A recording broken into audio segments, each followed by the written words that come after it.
shiny red. Yeah, right. Yeah, it's startling, isn't it? Hey, Pat the Pauper here. Got another episode of Cardboard Conversations. Tonight, I'm joined by both MTG Gaming Bob and Josh from Hometown TCG. How you doing, fellas? Oh, fantastic, dude. Thanks for having us. Absolute pleasure. I can't wait to tear into Josh. Oh, yeah, right. There you go. I'm just kidding. He's in for Glad it. to have somebody on the show. Yep. Listen, I've done another podcast. It can't be nearly as bad as that, and I do that one weekly. So let's do it. Yeah, let's dive right in. Now, why don't you go ahead? Sure. Everybody that's here already knows Bob and I, we're staples here. We do this every Saturday at 7. So most of the audience is more than familiar with us. Why don't you go ahead, tell us a little bit about yourself and your channel?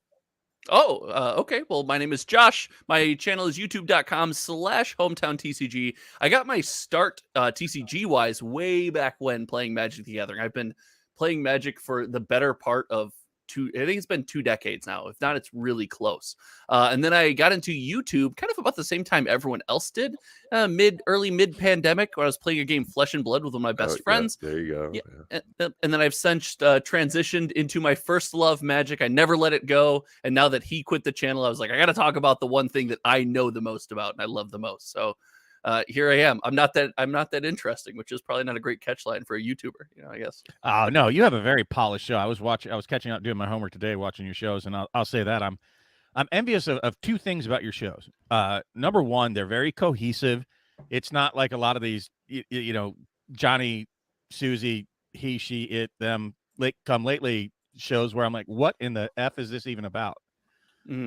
Your shows are concise. They lay out your point very clearly. You emphasize it with mostly like very well thought out facts, and it was very easy to digest.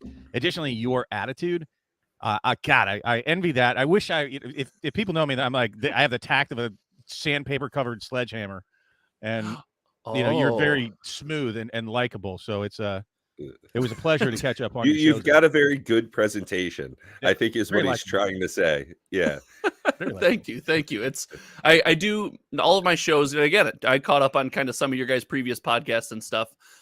So like you guys, I do kind of talking points. I have topics that I want to discuss, but I think pure scripted content is no fun, and it's not what our community needs, right? You don't need me to write down a script, read you some story, and then cut the video. So I think we're gonna have a great time this evening. So we kind of see that, we see eye to eye there. I hope so. And I just want to say, I give a shout out to one of the guys, just a tremendous figure in the community, Mr. Savannah Lion, in our audience tonight. So Savannah Lion's in the chat. He's all over that. Savannah Lion's all over the place. He's, I've spoken with Savannah, I've had chats with Savannah Lion, like behind the scenes. He's just a genuinely good dude and deserves all the recognition that people can give him. He's a big supporter in the community, and kudos to him, and thank you for giving us your time, and everybody in chat and those watching this afterwards.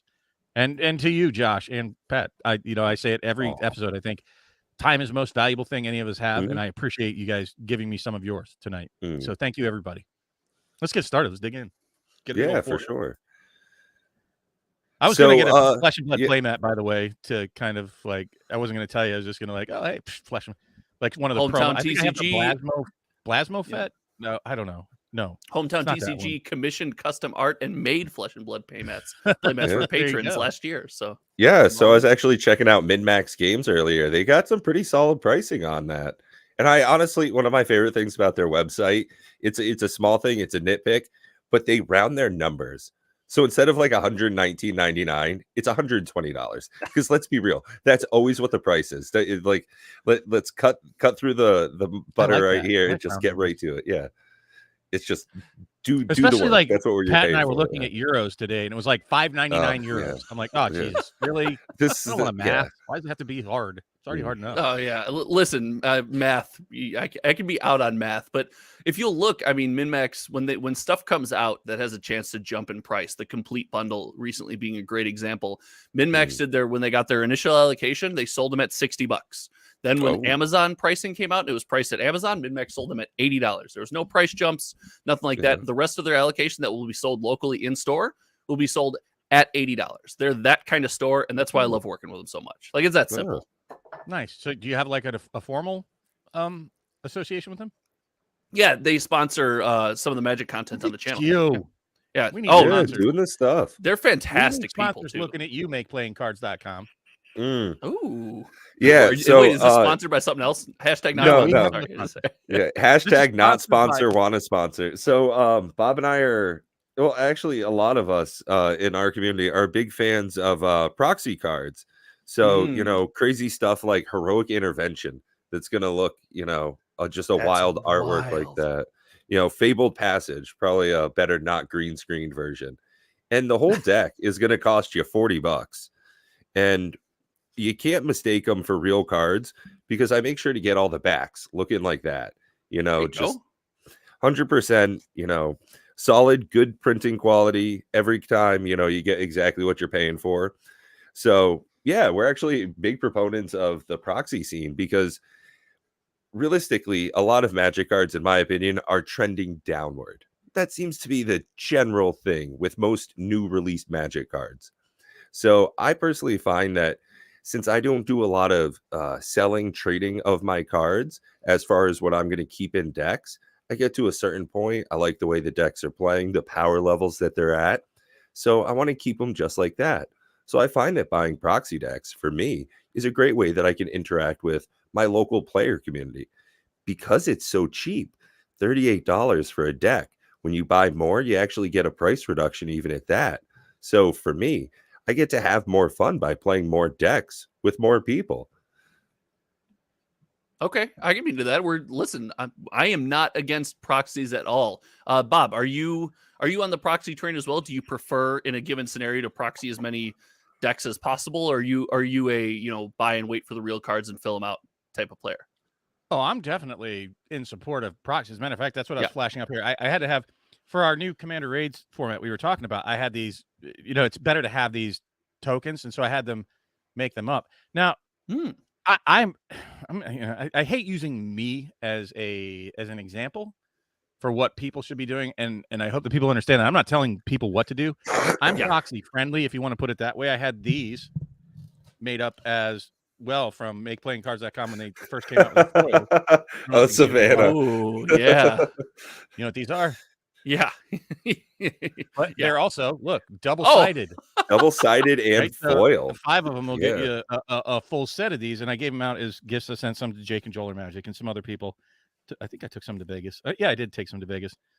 But I don't believe in beating up high-value cards. Why? When you can get a 35-cent proxy to do exactly what it's meant to do.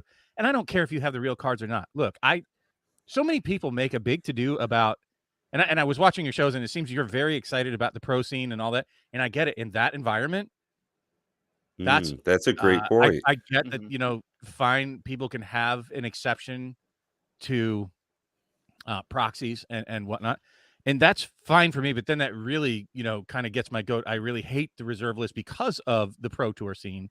If it wasn't for the Pro Tour scene, then I would care less about the reserve list and proxy away. But I think you're excluding people. I'll never play in a tournament. Hell, going to Vegas, I really learned because we got the Black Lotus VIP pass. We were in Vegas. We did the full Monty thing, and I just wish I hadn't played any tournaments. Because it was the time with the people that was the most special thing of going to Vegas for me. So I can't imagine I'm ever going to play in any kind of sanctioned tournament. I make my money at what I do professionally at 9 to 5. Right. Yeah. Right. Magic is not going to be this dream for me to become a professional player. So I don't care about the pro tour scene, if you will. Personally, it has no impact on me, and I would venture a guess that the pro tour has very little meaning to all these people that care about proxies. Right, like most of them never play in a tournament. That fuss about people playing with proxies and whatnot. So, and the people playing with proxies are clearly not going to be playing in a tournament. So yeah, I don't care.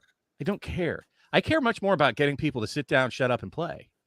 Right. Yeah. Shuffle up and play, as the professor says. Yeah. And let's stop worrying about the stock market ticker for the product and join us in a game. Join us on some spell table. Take a box, go crack it with some friends. Right, a draft experience. Have that environment going on. I've been playing since '94, so not consistently. Obviously, everybody's in and out, but my first experience was my very first pack was a Legends pack, and that's cool. I opened Stang, was not very cool. And I didn't know still anything. cool. It was That's still that must have $10 for a pack, stang. even Yeah. back then. And it was like, okay, but you can only buy one. It was in Japan. I was in Okinawa. I was stationed there. And it was a little tiny shop on Gate 2 Street. And so they only had a room for like maybe 4 boxes on the counter. And then the next thing I bought actually was Fallen Empires. So, yeah, and it was what a bad era for Magic. That was just bad. It was bad for like that whole stretch. For a while. See, isn't that hilarious about Magic? I don't want to skip over the proxy conversation because I largely agree with actually much what you said.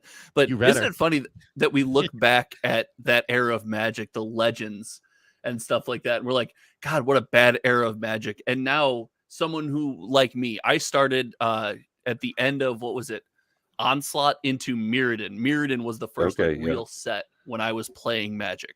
And oh my gosh, I still to this day just love that Magic set. Then Ravnica to follow it up. The Kamigawa block that was around that time was, I played Greater Gifts at it was a PTQ at the time. But it's funny how we take these eras of Magic that if you were around then, you're like, man, things weren't great. But if you weren't around then and all you have is that window into the past, you just look at it so fondly, like, oh, I wish I was around during the Legends times. And the people that are there, like, no, you don't. Like, well, Legends was actually good, but that was like, Legends was the tail end of a good set of blocks, right? I don't want to say set of blocks. It's good around a good few sets. You had Alpha, Beta, Antiquities, Legends, Arabian Nights. Those were all very good sets for the day, right? But then, Fallen Empires came along, and it kind of, and you had Chronicles, and you had 4th edition come out, and it was all like in that, like, ooh, oh, whoa, bad touch, stop it. And it was just not good during that era. So I've seen Dark, but my favorite era by far was Urza Saga block. That was just phenomenal. That would have been it was baller. It was just as good. It was just as good as you imagine it would be. And I am all about them reprinting the entire block so that you can get a chance to like even just smush all 3 in the block. Well, at this rate, they are just reprinting just about every single block. It's something Bob and I talked about recently with all the reprint sets, whether it be remasters or masters products from the vaults and secret lairs. We're seeing just about every card available again and again, and in different versions too. So I don't know if this is one of the best times for a Magic the Gathering player or one of the worst times. We're having more availability and new cards at a higher rate as well. I mean, like we saw with Commander Masters, you brought it up in one of your videos, is that with the Commander decks, we're going to get 40 new cards. This is something totally new. Today. Listen, I literally did just before the show. I just pre-ordered them. I did the same. I got a sliver deck because I'm not going to pass up on 10 new slivers, up to 10 new slivers. Yeah. 10 new cards, however many of them are slivers. Myself, I'm thinking 5, maybe 6 slivers, and then you're going to get 2 sliver specific items, and then maybe 2 or 3 tribal items, which is right up my alley. I play Elf. I've got some other fun stuff that's going along with it, and it's 5 color. So there's so many great options. I mean, Gemhide Sliver and Mana Sliver are just so good. You can put those in other decks as just a standalone 1/1 for 1 in a green, and it's mana of any color. Just that. You can stick that in a lot of decks. A creature deck, boom. Yeah, this fits in Trelasara. Why not? That's helpful enough. So I'm looking forward to it. And as far as reprint set, I don't need any more of that action. I still have Dominator Remastered I have yet to open. I've got a collector and some draft of it. I want to do a draft. That seems like a real fun time. Yeah. I did it at my LGS, and everybody was rare drafting or doing the try hard attitude. Nah, I want to hang out, have some pizza with my buddies, rip wrappers, see Force of Will, all the tutors. Oh man, I've got to destroy your Sylvan library somehow. I want that kind of an experience with the product, but no. See, let me give you a pro tip. When you go to your Dominaria Remastered draft, pro tip here for you. Ready? You rip 2 Enlightened Tutors and 3 copies of Juggernaut, and you play Azorius Weenie Tribal with Enlightened Tutor Juggernaut Bomb combo. That's your big hitter is Juggernaut. It's a terrible deck, but man, it's fun when you get to slam it off the top and scream, "I'm the Juggernaut" at your opponent multiple times in a game of Magic.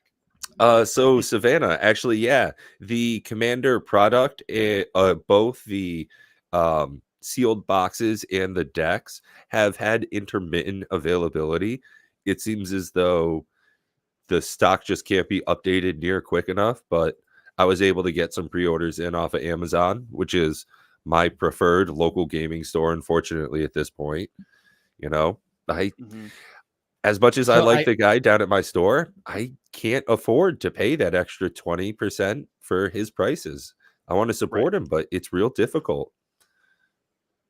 If you don't mind, Josh, and since you're a guest, of course I'm gonna poke you. No, don't blow my face up. Uh-oh.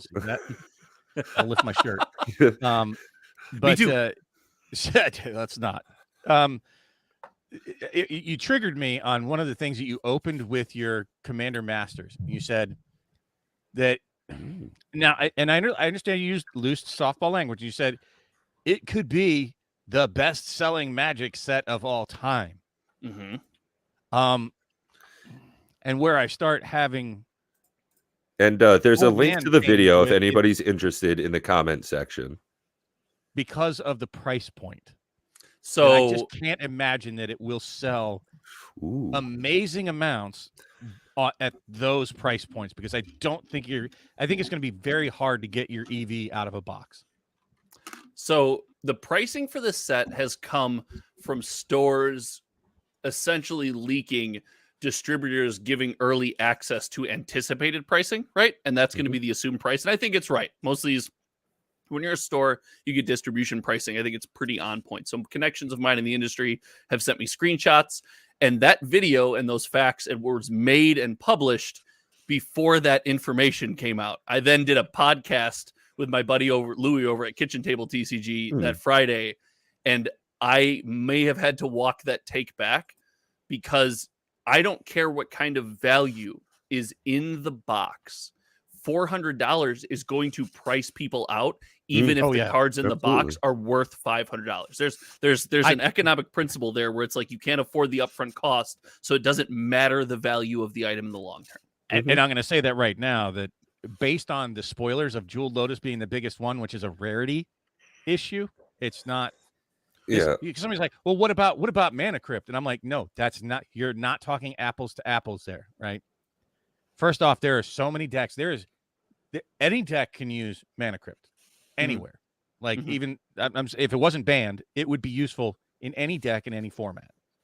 Sorry, it just is. Jeweled Lotus is limited to Commander only. You only need one of, and it's even limited in Commander where, for example, his Trelisar deck can't use it. There are many decks. There are many commanders, especially three different colored commanders that only have 3 mana that can't use it. Even 3 colored mana. That's a really good point. And on that note as well, though, some decks, even though it could benefit my Sliver deck, I actually run Morophon as the commander. A little bit surprising, but it works really well. Now, the Mana Crypt, Mana Vault would be helpful in that. But if it were a traditional Sliver deck running one of the 5-color Wooburg Slivers, you're right. Jeweled Lotus would not be helpful, but neither would Mana Vault or Mana Crypt. No, Mana Crypt can, because there are other things besides Slivers in the deck. Yeah. Right. So they're helping you cast things, whereas a Jeweled Lotus only casts the commander. Yeah. Right? And it's 3 of the same color. If you could, make it 3 different colors. I'm just saying that is the flagship card in this. And I'm going to tell you right now, it is going to drop significantly. Oh, yeah. Yeah. Oh, yeah. But it's going to. There's just no two ways about that. And then the second biggest card they're showing is the Dragon. Again, a scarcity traditional issue. Sliver, We saw what happened, with the Imperial Sea. And I'm not trying to poo-poo. I'm not trying. But let's be real. And these are the 2 big hitters that they dropped to create the buzz and the hype. Yeah. And at that price point, 30% higher than Double Masters. And when I look at Double Masters and I look at Commander Masters so far, if they stay on par with Commander Masters or Dominaria Remastered, by far Double Masters is a much better value for anybody getting in, period. There are just so many cards in there that are so necessary in many different decks that I think that it's price suppressed right now. $210 for the collector box, I think, is $260 for wow. the draft box. Like, it's just not Yeah. even close to competitive. If I'm Sure. dropping $400 for a set box for Commander Masters, and I can pay $260 for a draft box of Double Masters 2022, there's no competition. I think for me. that one of the I mean, that's things not even we a are value. lacking at this point, though, is more information. I do agree that the two so far spoiled flagship cards, the Dragon and Jeweled Lotus, are both definitely going to take a price hit. That's standard enough for any release. Any of these cards will lose value pretty much out the gate. It's quite rare that you get more than 3% of cards that actually gain value. And it's usually just because people have never really seen them. One of the big things that we need to see, though, is more of the set itself. If we will have a larger quantity of really valuable cards, whether it be price or play value, more sought after cards. But if we see stuff like the fetch lands again, it's just going to be a milestone of the last time those cards were above $10. If we see the triumphs, it'll be a great place to reprint them in a Commander product. Specifically, triumphs are a hard place to reprint other places. It's a great place to put it, but it's also going to just tank their value. Smothering Tithe, oh man, it's a staple. Great place to put it. Terrible thing for the value of the card itself. Heuristic study. Yeah, and Yep.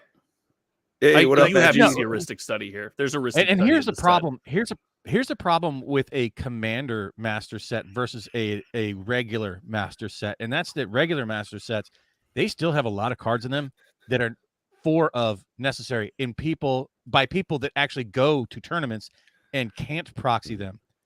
Most Commanders, since there is no tournament scene, most Commander pods are proxy friendly. There's no tournament that you're violating rules from.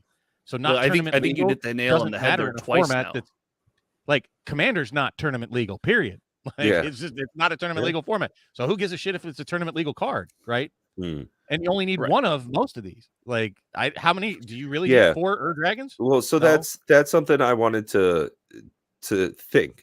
Okay, now when I go and I open up a Double Masters 22 draft box, if I get 4, 5, 6, 10 Shadowborn Apostles, cool, that's helpful.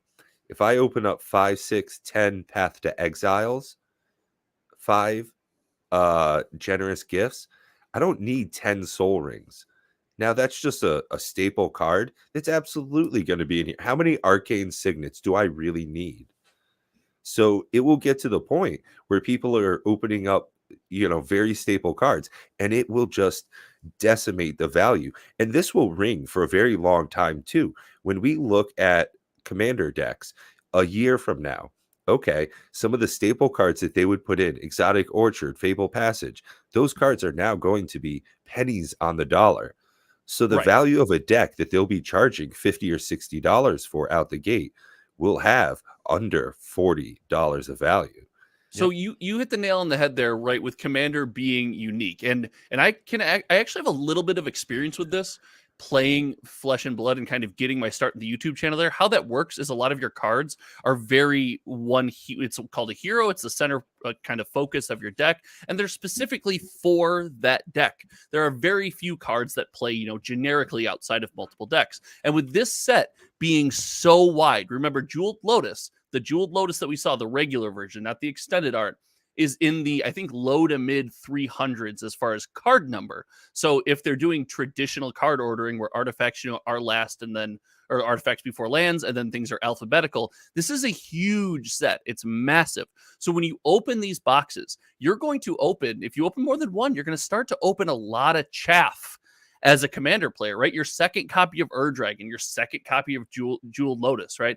These things are going to become trade fodder. And if the Commander market is now suddenly flooded with your trade fodder, what happens to not only those singles, but the product they come out of? And more importantly, when a store has to have the investment of $320 to $340 or whatever it is, again, allegedly for that box. What happens to the stores that don't necessarily manage that in the best way? They're used to something, it's got the Commander label on it, we can buy it, we can slap it on our shelves, it will sell. Between pricing people out and then being for a singleton product, I think it's going to be a little touch and go. You realize you just popped my balloon on my argument with you that I was questioning your statement about it being the best-selling set of all time. I'm like, well, shit, you just kind of made my point for me. Well, listen, again, I much like everything else. Oh my goodness, the as the news drop. Yeah, it's but when I get new $419 information, for I change my opinion. I'm not stuck in a rut. Oh, well, but you have to. Damn it, get off my lawn, you damn kids. Yeah. Right. Now, listen. I say that to say this. I openly accept that Commander is by far the most popular way to play our game. I do think people underestimate the number of people that play casually and for fun and go to their Friday Night Magic every week and have pods that play Pioneer, Modern, Pauper, of that, things of that nature. I think the community underestimates that. But the Commander community is so big, this could still be the best-selling set regardless of the price point. Like, that's still on the table. Like, how many people do you think play Commander? How many people do you think play Commander? Oh no, I'm all well. That's only because they haven't played Commander raids yet. I mean, as soon as that becomes that's true. That's true. I like that. We win. I like that. We win. You're so slick. You know what? I'm gonna grab the Discord link. I'll throw that in there. No, I agree that there's a much larger buying public, but you have a very different type of customer. They are far more casual, meaning there's no impetus to buy the cards now. Got to have 4 of, got to get these to be in the next, qualifier, blah, blah, blah, blah, blah. That's not the crowd that you're looking at. That's not how everyone plays formats that aren't Commander. That's not how I understand that. That's what I'm saying is that, the other formats, people get that fevered pitch because, got to have it now. Commander players are far more patient. Some Commander players. Yeah. I was just, I'm with you there, Josh. I'm going to say some Commanders are like, all right. Some of the guys down in my LGS, the try hard attitude. You can just smell the sweat in their neck beard. Here's the poll I'm going to give you both that I gave on Thursday's roundtable. How many of you, and you can answer in the audience as well, how many set boxes of Commander Masters are you planning to buy for yourself? So I'm talking about for your show or to crack for your channel. I'm talking about for yourself. How many are you planning to purchase at $420 a box? I don't really box opening on my channel all because it's I'm not a good box opener. I suck at it. We have box openers in the channel that watch all the time. So yeah, you have to be like a good storyteller. You have to have that voice. You know what I mean? So you actually opened my eyes to something just now, and I think I don't want to say save this set, but will be an outlet, will be a way for people to get in financially. It brings me back to being at the LGS and being broke and working a job for $5 an hour. You would buy a box to get the discount, but you'd split it with a friend. Well, with Commander being singleton and you only needing one copy of everything that comes out of that box where we're going to expect duplicates, I think we see a good portion of our community splitting these boxes with friends. I mean, set boxes are what? 5 rares or is it's 4+ rares a pack, 5 borderless cards, 2 of rares, and a guaranteed foil. I bet you get 2 or 3 people to go in on a box, and then at the end divvy up. At $400 a piece, 30 packs, that comes to $13 and change for the set boxes. So, you might be able to see those down at your store, or if you're selling them off, if you get a box and you sell those at $20 a piece, that's $600 in value. So for a channel, that might actually be an interesting way to get people in. I could see box opening channels, which I subscribe to.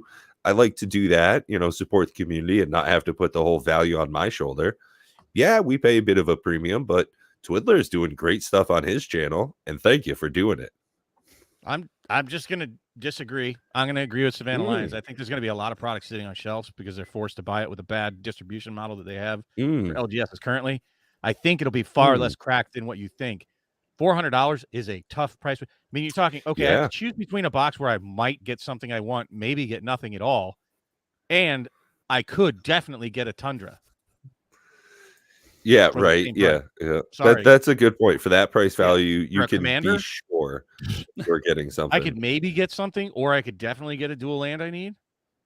I've been having that same argument with myself, and not over the Commander product, but I've been all in. I love the serialized cards from the Brothers War, and every time I negotiate a price and buy one, I think, what could I have bought? And all the different revised duels go through my mind, and now that I've got, I'm in the double digits of number of these things, I'm like, well, what could I have just bought for the whole total? So I think there will be an element of that, especially with Commander players, that if you don't have your dual lands filled out and things of that nature, you're gonna go, I can buy this box, or I pick up, one or two HP dual lands. Yeah, I'm exactly. When Bob and I were talking about Commander Masters, phenomenal looking product. It's got a lot of stuff behind the scenes. If it were a different price point, that would be something completely different. Yeah. Now, the timing of it, something I've learned a lot in philosophy and motivation, is for everything you say no to, you are able to say yes to something else. Now, by not spending $300-400 on a box of Commander Masters, I'm instead going to Gen Con 2023 in Indianapolis, the largest 4 days of gaming in the world. Now, that experience with an extra $350 is going to be something wholly, with a WH, different. Now, that type of an experience versus disappointment of pack after pack in Magic the Gathering gambling, I'm not there anymore. I'm not that person in my life. based on your conversation right now, I just want to trigger pause in the audience and say, Commander Legends Baldur's Gate. Yeah, right. But Yeah. I think it's the only time I've ever seen him cry. Well, that's not true. About Magic cards. Yeah. I don't. I think at that. So Sorry. we did I a think- I'm just gonna say at that 9-channel price box point, opening. Yeah. I'm very much going to be watching your show, and I'll be looking forward to you eating your words that it didn't sell as well as you thought it did. I'm just kidding. But Listen, like I said, I'm okay with being wrong. I've never been shy about that. I'm never wrong. Oh But, God, how long have you been on the internet? But it's just I find at that price point, the higher the price point you make for any product, right, the harder, especially in aggregate, right? You'll have one or two boxes that meet that value, Sure, but they have so much farther to fall. There's Well, so much and more that seems to be one of the things that they don't understand. It Like, is so there's if every rare is $10 or higher in the entire set, I'll eat my words. But that's yeah, not how right. they've done any that can't product. that can't happen, right? Sorry. Yeah. Like, they can't. At some point, sooner or later, every box just gets opened then. Yeah, right. Right? You'll hit arbitrage and you just can't have that. But and that's what's going to happen. Well, not only that, you'll drive the price point down, right? Because Wizards doesn't set the price of cards. We do.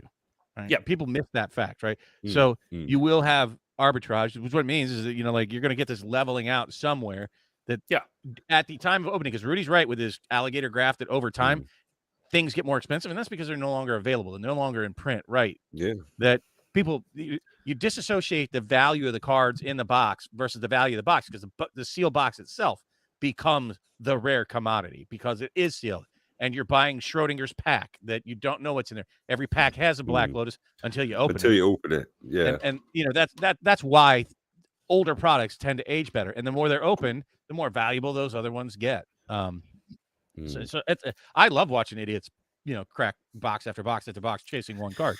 Cool, do that, please, because the boxes that I have just became, all right, cha-ching, more valuable. Thank you. Right. Yeah. As it's people open it, the supply of a done product is that much more valuable. But that's also my caveat to that is Commander Legends and my anticipation, sadly, for Ikoria.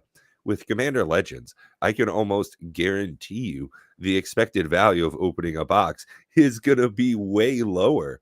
Now that your chase card, your $100 plus card of Commander Legends, the card you really want to get, Jeweled Lotus, when that goes to a $43 card, what's that going to do to your box value?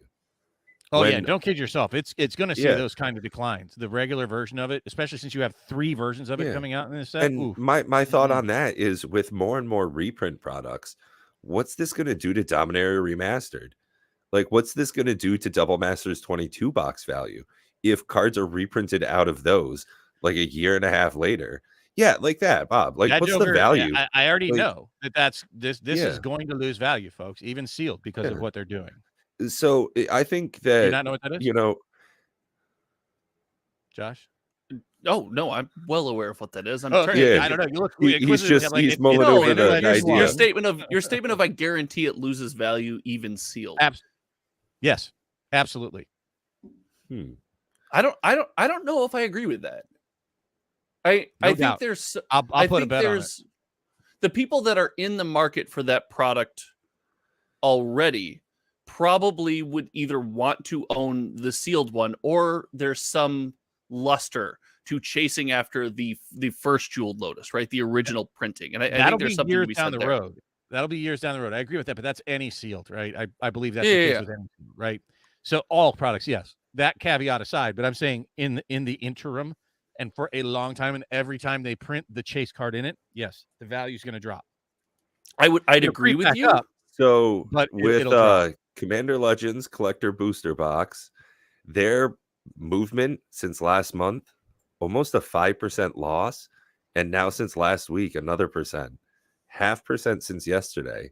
Looking over this is not a very great looking product. I mean, our market value just continues to go down, and the average is probably popping up because I think people are going to be liquidating their supply. Well, you see a lot more. I looked. You'll see a lot more available on TCG. There was a long time it went and it only had like 15, 20 boxes available, and now there's more. And that's Although since yesterday, we are seeing an average movement with the sales of it. So I think that does show because it went down in that people price. are exactly. We're seeing more movement because the market is lower. So buy on TCG Player right now, 474. What's this actually going to work out to be? Oh, geez, this is not a very nice looking trend. No. Yeah. Oh, 450. Yeah, people are getting these at a pretty low price comparatively. So all I'm saying is, and it's going to continue. I think we haven't even released yet. We haven't even spoiled the set yet, right? And if we hit some more hits that are in there, like Jessica's Will, those kind of things, the bigger dogs in there, which they're going to chase after. And I think Scott Pause, Mishima, Thousand Faces, offhandedly, he makes a really good comment here. Now, with the price on a lot of these products, you don't get really quality cards. And I don't mean as far as play value or anything that. I mean cards that are flat. Like, I've had some cards I can't put in decks because they are so curled. It looks like a marked card. Now, if you're paying hundreds of dollars for a product, some of these cards, okay, cool. You want to get an Elish Norn in a fancy foiling, $70, okay? And you can't really use it unless it's your commander, because if it's in your deck, it pops everything up and everybody knows which one it is. I don't want a damaged card. I've got a stack here on the desk I opened a box of collector box of Phyrexia All V1, and I don't know if you'll be able to see on the camera. These are the Phyrexian. These are the Phyrexian foils, which we admit are a part of that different card stock, right? So that might have something to do there. They're kind of a little thicker card, and the random foils actually aren't that bad either. So while I think what you said, it's a great take. You wonder if, like, hey, if we can keep something like this, they've been on the desk for, since the set was released. They've been sitting here out in the open in my basement. So I don't know, man. I'm not here saying Wizards solved the curling problem. I'm saying I'd this love looks for a it lot to better be. than it used to. Yeah, so that's great. I mean, that's what we're looking for. And they've done a really good job with some of their specialty foilings. With the foil etch cards, number one, I think the large majority of those are the premier product out of Double Masters 22 and most of the Commander Legends line. As much as I disliked the cards in Adventures in Forgotten Realms, Commander Legends 2 Electric Boogaloo, their foil etching looks really good. Their cards stay flat, and it seems to be a very premium product. I'm pleased with that. Where it's at. Yeah, so I'm not going to say that absolutely everything is terrible from them. I think that it is a mixed bag, and people need to temper their expectations and need to be very critical in their thinking about what products they're going to buy and what's in them. Yep. That's one of the things that, as far as what you're going to get in Commander Masters, all of the main set will be reprints. None of those are new cards, not in the sealed product portion of it, only in the commander decks. You're going to get about 10% new cards in each one of those. So I'm cool with that. That's where I'm looking at. But for spending hundreds of dollars where I could just get an older version that's probably going to be cheaper, or piecemeal it, just buy the singles. What the heck is going on, people? Well, and that's really what, when the more they start pushing up the box prices, at least for my part, the more my advice is go get the singles. Like, why spend $400 on a product that you might hit out of a pack that's, retail value of $13.95 or whatever, to hit the one card that you want that's $150 card, and then even the rest of them that you think are worth something, because there's a lot of videos out there between, like, you actually pay $420 plus shipping or tax for your box, right? That's what your price is. But then when you go to sell them, even if you said you got $500 in value out of that box, by the time you pay fees, shipping, taxes, you don't have $500 in cards. People generally don't even pay the highest retail. That's what that race to the bottom is all about. So you might say that you got $500 worth of cards, but then when you try to liquidate, just like Moxman has shown and other people, you don't have $500 in value. Rudy will tell you, if you think your collection's worth $10,000, because that's what it tells you on Dawn Glare or TCG Player, he's going to offer you, $5,000, $4,000, right? Because that's what's realistically what your collection is worth, which means the cards are worth much less than what people think they're actually worth. But you actually pay the retail price for the box. Sure, at a large scale, yeah. If you're selling a $10,000 collection, right? At something $500, you could piecemeal that out over the course of a week and get full value for everything. So you're not taking the large lump sum or buy list price of 60% or 70% or whatever it is people paying. But you're absolutely right on, if you're piecemealing out into a singleton format. Like if your whole goal is, hey, I'm gonna buy Commander product, I'm going to start my TCG Player store, and I'm going to sell singles. Well, you're selling singles to an audience that generally buys one of. The benefit you don't have is someone's not going to buy 4 copies, give you one lump sum, and let you ship things once. It's going to be, infinitely more work, and it's going to cost you infinitely more in shipping and products to do the shipping. So that's a great point. This set is weird. Printing products into Commander. Commander products are weird because of the singleton nature of the format. It's always, it really just breaks the rest of the rules in the market when it comes to traditional Magic the Gathering product. Right. I think Savannah Alliance says a great point here if you want to bring that up. Amen. 100%, more than 100%. Yeah. Like, especially at that price tag too. At $400, you can probably buy the top 10 cards, which you can never pull from one box. Number one, yes. Totally true. You're not going to get the top 10 rares or mythics that you're really aching to get. That's just not how it works. So, and for that price tag, do the division there. That's about $40 a card. That's a more than fair price tag on what's going to be the 10 sought after cards out of the set, in my opinion. If we're looking at the Ur-Dragon and Jeweled Lotus at about $80 to $100 price tag, which is I think, targeted reprint value for the really top 10 or 20 cards out of this set. Like we said, Josh, and I think you made a good point of it, this is going to be a very large set. And with the different versions, we've got 2 borderless versions. Okay, you've got your standard borderless, and then you've got your breakout borderless frames as well. You've got your foil of both of those. Okay, cool. So you're getting a lot of different iterations with this.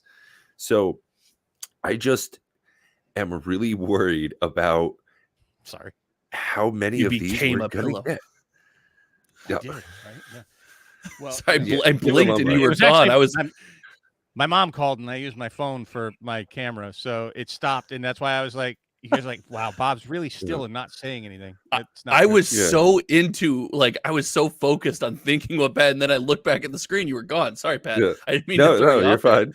No, I did the same thing. But so the top 10, 20 cards, we're going to get Edgar Markov, I think, is going to be one of the cards we see printed in this. Ur-Dragon is the same Eminence mechanic, so I don't see why that isn't a great reprint, specifically sniping out on Commanders. So that's card's going to probably go down half price. So you're seeing $40, $50 maximum for those top cards. So Right. I think really $400 for the top 10 cards out of the box, that seems a very fair price.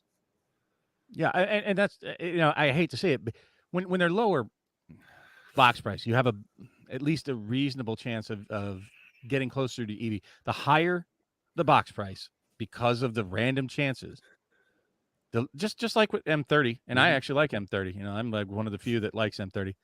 But He is. I'll say this: I think it's a product that should never be opened. Right? Like, just chances are you're not going to get $1,000 worth of cards out of 70% of the boxes. You're going to have one or two fools that hit the lottery and get $2,000 and then have to value try in and cards sell out of it. that at a loss, because that's just how sales work.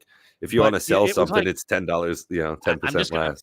I don't like dragging other content creators down the drain, but just like when Joey Moss opened the Unless it's the Magic revised box. Historian.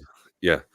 No, I I'm don't sorry, mind dragging Joey it. Moss, when he opened a box of revised and took a $13,000 box and turned it into $1,100 for his patrons really quick. It Yeah. wasn't even his money that he lost. Well, so by opening a sealed box, you lose and the they value didn't get of the that. pleasure of Sure. opening it either, right? They got the pleasure of their person they're supporting opening it for them. And I'm not bashing it. Look, if that's what people want to do with your money, hey, my dad told me early on, a fool and his money are soon parted. And cool, you let somebody else open a once in a lifetime pack for you for his channel. Look, opening that stuff, what it says to me is the higher the cost of something, the much greater the risk is that you're not going to get a return. Period. I mean, that's totally fair. But I think what we often skip is like the experience. I had my eyes open to this because my take was always like, I was like, I don't know, man. I was like, I can't. We don't skip that here. We talk about it all the time, but open the product for the reason that it was designed, like Jumpstart. It just boggles my mind that all these people cracking Jumpstart after Jumpstart, but they're not smacking two packs together and playing it, right? They're just cracking it for the value. Yeah. Same thing with all these pack opening channels, and all they're doing is crack a pack after pack after pack after pack, but they're not drafting it, and that's why I hate set boxes. There's no purpose to a set box for me.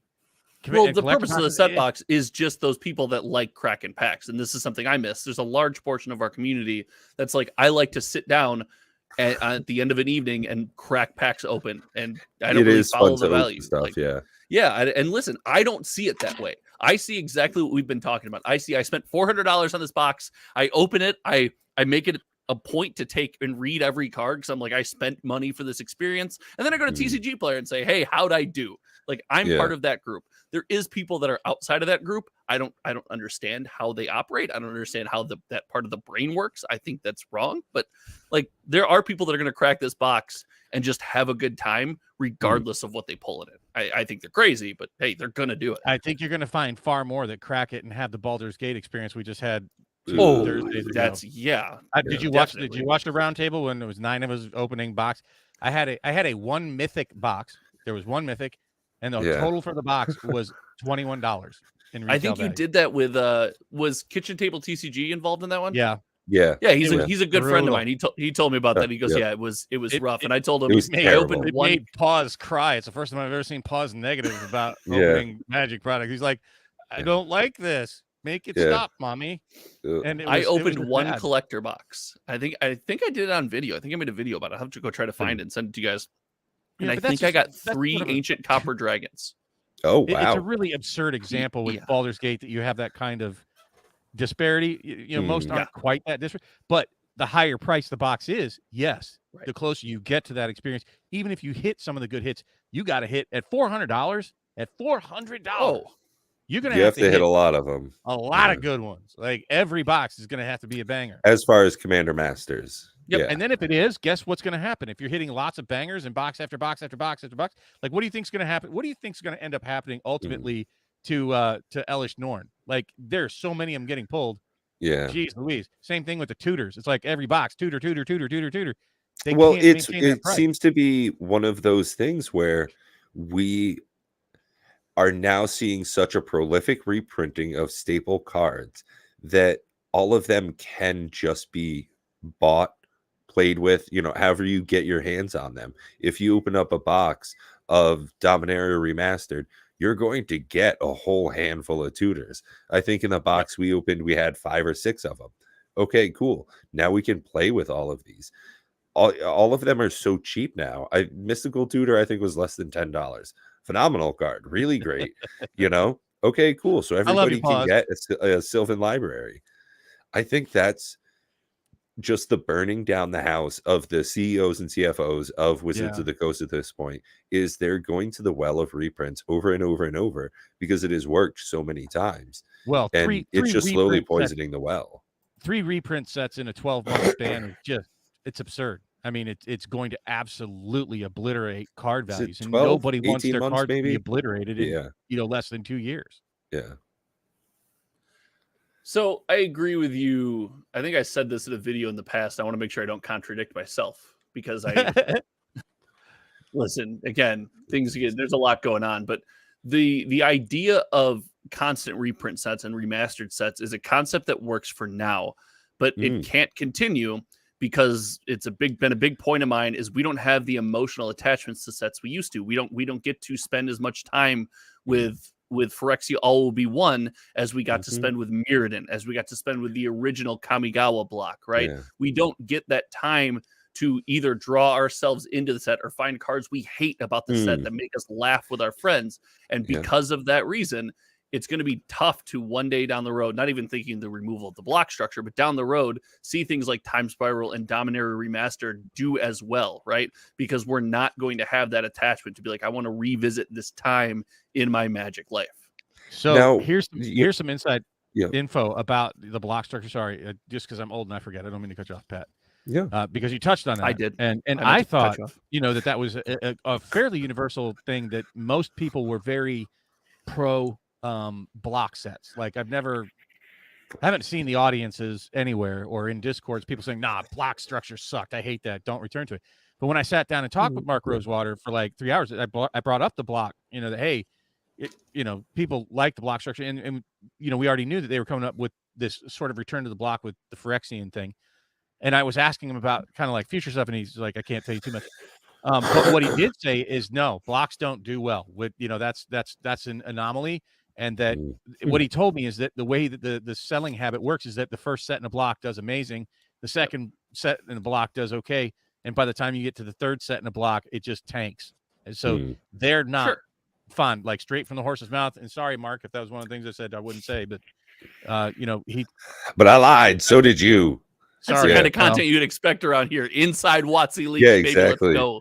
But he said that, that essentially, and I don't remember, it was so many words in such a short period of time, and I'm too old, that essentially don't hang your hat on the thought that they might return to blocks, because that did not seem like a thing. Well, he wasn't even saying that he didn't like it. It was just saying that this is what they see in the metrics. And he clearly told me that they let metrics drive their decisions. It's not an emotional thing or outcry from the internet. I wanted to touch on that a little bit, is with people not having time to enjoy sets because of the rapid fire rate that they're coming out. Sometimes people look back at other sets that have gone by with a real nostalgic eye.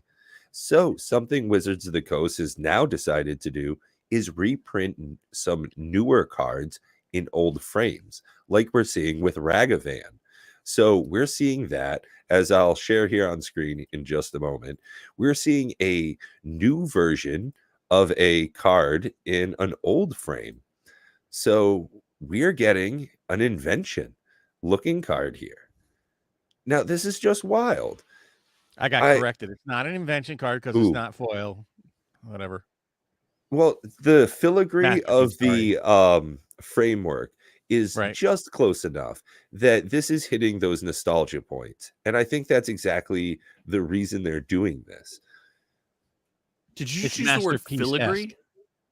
Yes. Yeah. I don't belong here. This is far too intelligent of a podcast. I'm sorry. This is far too intelligent of a podcast for me. Thanks, don't be scared. Don't be scared. We used lowbrow words too. Good Lord, that was amazing. What an absolute banger. 10 out of 10. No, listen, Ragavan in this frame is it's better than this. It's better than that was this. 10 grand. Yeah, that's what I don't understand. $10,000. They could listen, keep it Mean for that Monkey price. is money. And it's in stock. Mean Monkey is money. Okay. There's 32 in the world and they're in stock. That's impressive. Someone bought their plane ticket back home with that bad boy. I think it's that you can buy just about anything from a Russian eBay site. So since Hey, there's so few, you can buy any card from Make Playing Cards. Oh, that's actually a really good point. You look For up the Bell every value time of we it. mention them. Ding. Yeah. Oh God, I wish. They Not look- a I sponsor, even want a sent them a sponsor. query, and they're like, "No, suck it." Have you guys reached out to them about sponsoring? We reached out to everybody. We're not afraid. We're not scared. There you go. Yeah, I mean, I've reached out to the professor. I've reached out to. I really don't want to talk. Well, to I anybody. mean, I don't know if you caught it, but that's how we had Gavin Duggan on, one of We the ain't scared. co-creators of Commander. That's awesome. Yeah. Oh, he's an awesome dude. I got to play with him in Yeah. Vegas. Yeah, That yeah, dude's we've played with him a baller. couple of times actually. He's in our Discord for Commander raids. He's good. Yeah. Dude. That is So sweet. it's one of those things like Super I'm not smart, dude. religious He by makes you feel any dumb. stretch, but it says in the Bible, knocking doors open, bro. Yeah. I mean, that's how you got on the podcast tonight. Is I sent you an email. It was like, hey, you want to come on the podcast? And And thank that's you how for coming on, friendships by the way. start, you know? Oh, of course. Listen, someone was like, "Hey, do you want to talk about magic?" I'm like, "Yes." Yeah, right. I like that's talking about magic so much. what I made I a whole do. stupid YouTube Amen, channel. brother. I mean, it's how we got So- Nikachu on here. It's Yeah, it's, yep. it's His so I okay. What a good dude. You Love got Nick. Do you have any open conversation or line of communication with Nikachu currently? I Yes. mean, yeah. I talk to him from time to time. Oh, I did you owe see the that- deck box I made for him or had made for him? Holy Oh, no. yeah. While you pull that up, let me know. But I got to tell you, I owe that man an apology. Uh-oh. Yeah. I love Nikachu's content. And when I was making Flesh and Blood content, I was like, oh man, I want to do a stream like in the mornings. So I stole his stream for Coffee and MTG and did Coffee and Fab. I was like, Nikachu does this and it does great. It's so fun. I'm doing this. And I just totally ripped it. Did you watch the Nikachu? I don't know if he said it on the stream here, but no, he wouldn't. He actually probably wouldn't hold that against you because If anything, did he he'd say like on it. stream about. Yeah. I don't because like we talked to him for what 2 hours off stream, so it's Oh, yeah. muddled in here. But he basically said he's the one that said there's room for everybody, right? Yes. He's not scared of competition. I know. No, I just thought it was that's funny. actually- I was like, he'll I was never gonna- know who yeah. I am. I'm gonna rip his content. No, I was actually going to say, Bob, if anything, quite the opposite is that he thrives on competition. He was a professional chess player for years. That's And how he for like, Pokemon. got by.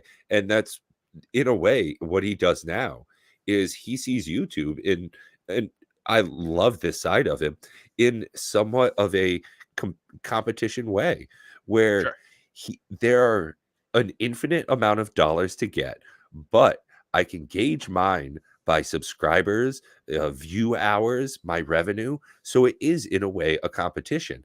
And by getting better as a creator, as a producer, as a content consumer as well, watching videos and not just saying, oh man, I like Mr. Beast, that guy's funny. Figure out how he's doing his cuts. Figure out his bright colors, his thumbnails. What's he doing?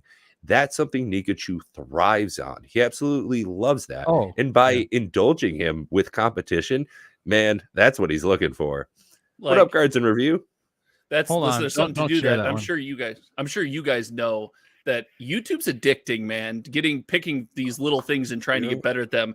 Jake and Joel, our Magic, deserve a shout out here. They actually helped me as I pivoted into the Magic space, really fix my thumbnails and my titling coming from a community that was smaller. So anyone in that community clicked on all of my videos. Now, because it's a something I smaller think niche that community. might help can you you share out. that? I see a huge variety of product behind you there. I think, oh, wow. Oh, that here it really is. Nice. So hold on, and that's the back side of it. Oh, It's- yeah. he That's- Now told this me is the box you made for Nikachu. I didn't make it. I had a very Had it. talented friend of mine. I commissioned him to make it. And hold on, I'll share the front side of the box here, just because I'm old and I can't figure out tech. But what's That funny, is- and I have a small story about this because I gave it to him in Vegas.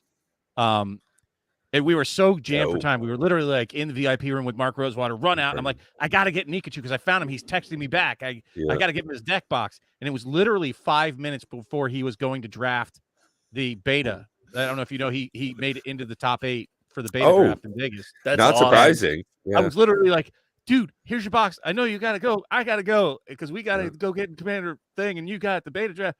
And it was a shame because, I mean, he's just such an like, I'm lucky. I get to surround myself with people that are so much better than me. Just like you're an affable guy, Pat's an affable guy, Nikachu, super Yeah, affable guy. I'm more of a I'm laughable guy. I'm like Yeah, following same. sandpaper salt, you know, like I'm a tough cup of tea. But you know, I had this made for him because he was gracious enough to be on our show, and I kind of man crushed on him, and it's like I had this deck box made for Nikachu. Listen, as far as content creators go in the Magic space, that's a quality man crush. That's a good. Yeah, right. You have Yeah. good taste. Thank you. Yep. Thank you. Well, I wish I had the skill that my buddy that made that has. You know, like he also made me a nickel bola statue. I have that too if you want to see it. It's dope as shit. He printed it. It like Us if you see TCG it, players, man, we all want to be creative. All this deck building juices going on. Yeah, And again, I'm a absolutely. coder. That's what I do for a living. But man, Oh, when it really? comes to So am I. building something with my hands, keep me out. Keep me out. Yeah. Only building with my I'm a hands. software developer. Nice, very cool. What do you program in? I'm a .NET guy. Oh, so I'm a Bash and SQL guy. Oh, okay. I do Listen, up-channel that makes sense. reporting. You started playing Magic when it came out, so. Oh, geez. Dag, bro. Yeah. So No, this is a that's- world first. I intended to do a video like he had all the pieces and I have all the like the video and the parts and pieces. The same guy that made that box made this statue for me. And it is what? absolutely insane. Like the details. That is a leather bandolier around his neck that he did. Like I want to zoom in and like give it like the real full Monty of this because it's just ungodly the talent that guy has. Here's like I want to show you the sash because he like custom did this and that band is only like maybe a 1/4 inch wide. Yeah. Wild. But the dude is he's just insane, out of control, talented guy. And let me show. Oh, come on, I got to stop. This is so. I wish this was less janky that I could share That's things awesome. easier. So like just the level of detail they give it to you, you can like see it here. Yeah. Like he like hand painted that teeny tiny script all the way down the leather that he custom made for that. And this model was 3D printed in like 40 different pieces that he did. And what an amazing, I was so lucky. I'm surrounded. He's coming over tomorrow, as a matter of fact, to help me build my Imperial Star Destroyer. That's pretty sweet. But that's at any rate, incredible. sorry, I got off all tangent. Yeah, no, listen, I suck at keeping us on track on podcasts too. Anyway, Pat, drive the ship. What are you doing? Yeah. Well, that's doing? we actually have like only 2 points left on our list here. I've been getting us there. So oh wait, we have a list. Oh yeah. So actually, one of the things, Bob, you bring up a Star Destroyer, something that we've seen a lot with. I took new pictures. I mean, well, this is just a good transition. Just slow your roll. Sure. So the whole point is bringing up Star Wars. They've done a lot of cross-promotional advertisements. Now, a great example of that is how you can get slushies with a Star Wars figure on it. You can see Jar Jar Binks on your popcorn tins. Now, Magic the Gathering, it seems, is also expanding with their branding as well. Not just with their love sacks, but also Hot Pockets.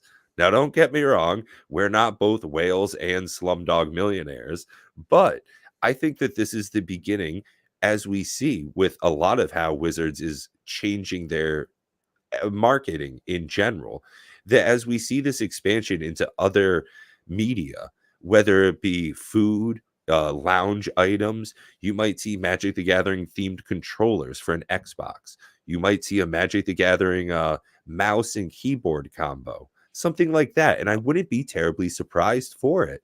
Why wouldn't you have a keyboard where instead of the Windows key, it's a Planeswalker symbol, or you have your backspace is actually the swamp, something like that idea. I don't see why this isn't a decent enough realm for them to get some of their monetization scheme in that way.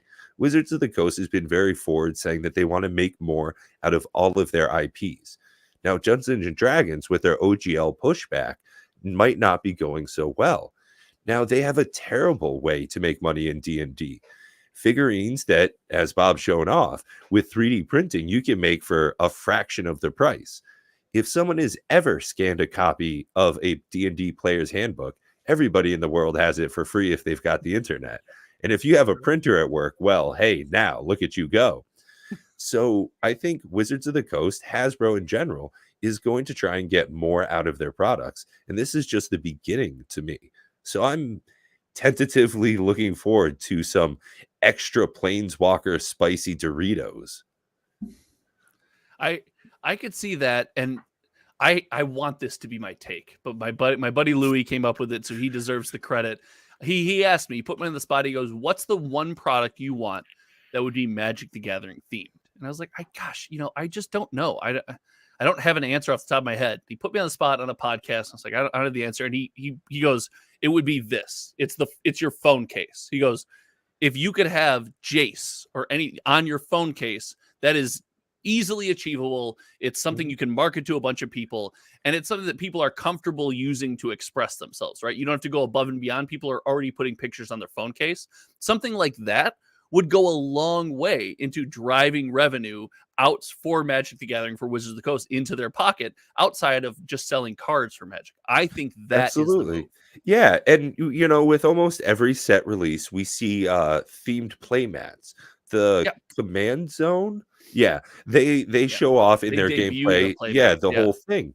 Now, to go along with that, since they have their app that they use, what if there was a cell phone case release with every release, and then boom, they show off their life counter, their app, and then they show the back of it. Hey, this is the release that came along with it for both our iPhones and our Androids. Jimmy, get that Android out of here.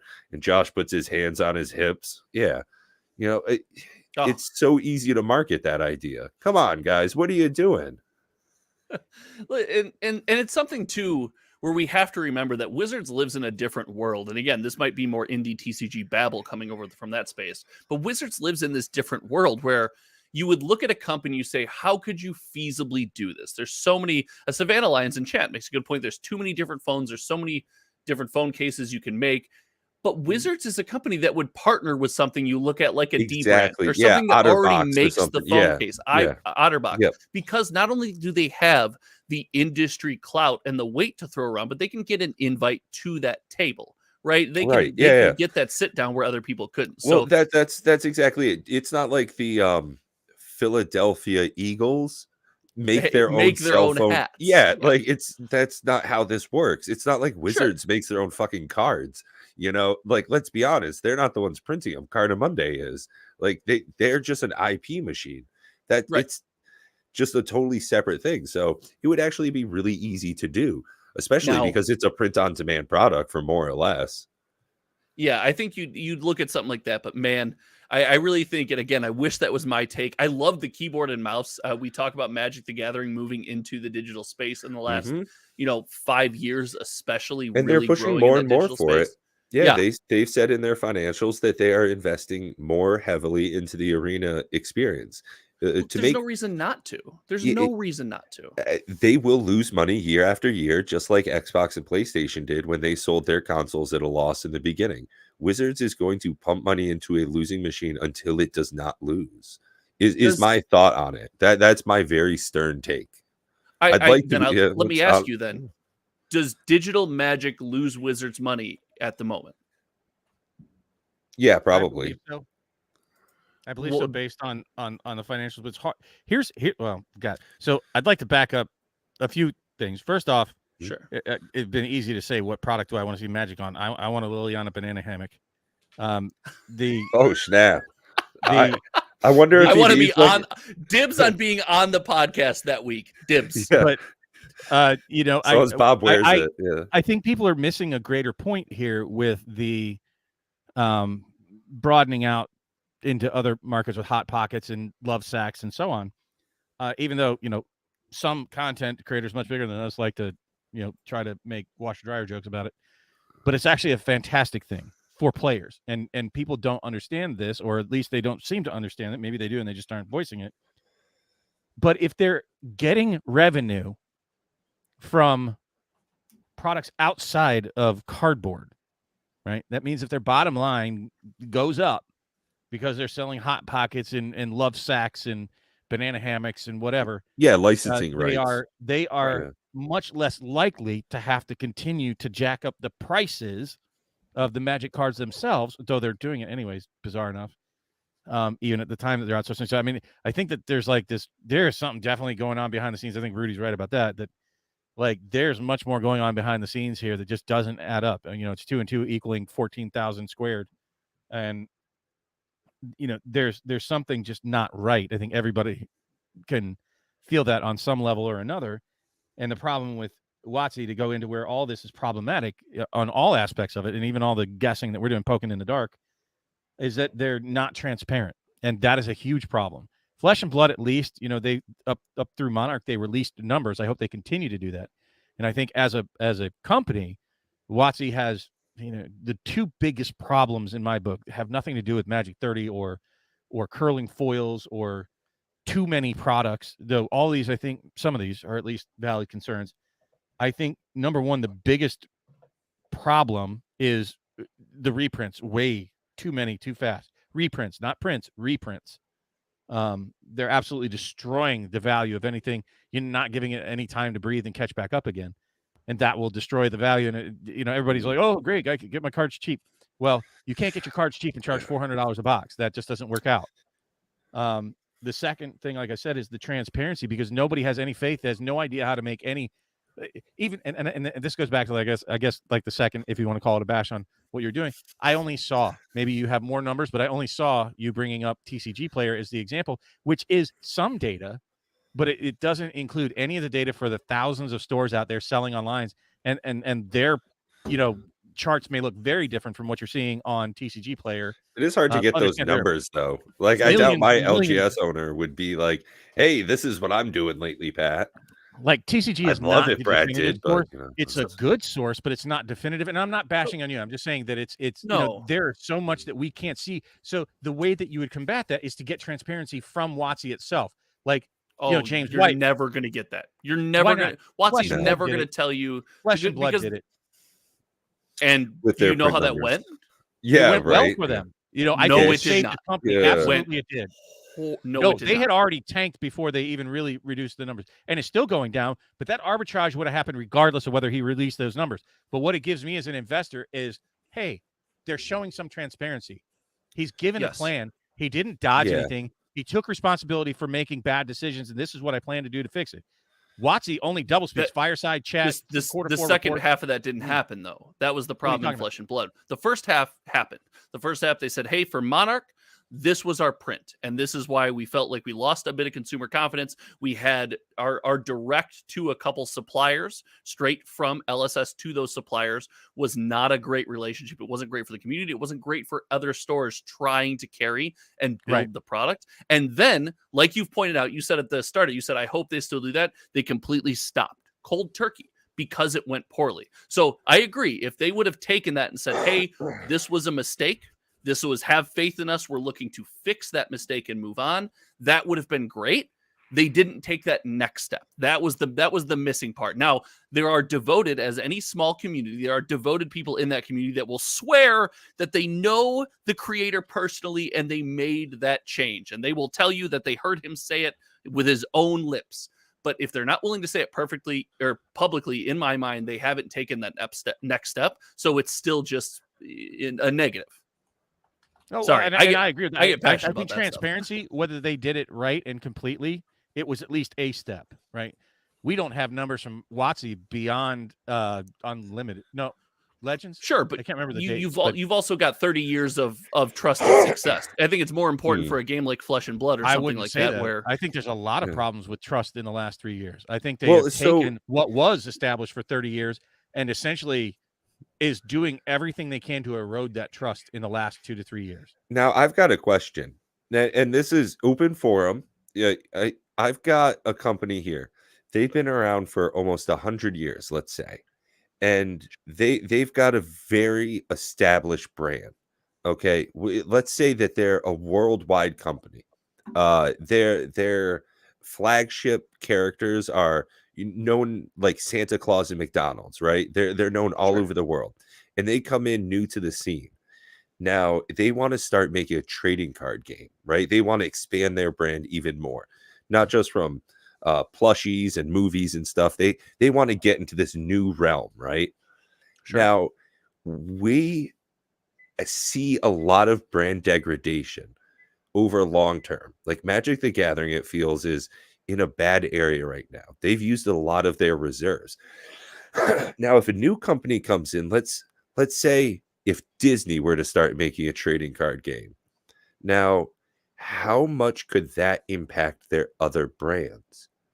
So if we start seeing something like Sully and Mike from Monsters Inc. start showing up and they're bashing each other over the head and somebody pokes that big green guy's eye right out.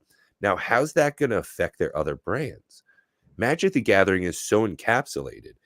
Now, we don't have that transition with Flesh and Blood, MetaZoo, Pokemon, maybe. Now, Pokemon trading card game was made just to sell their physical releases of their electronic games.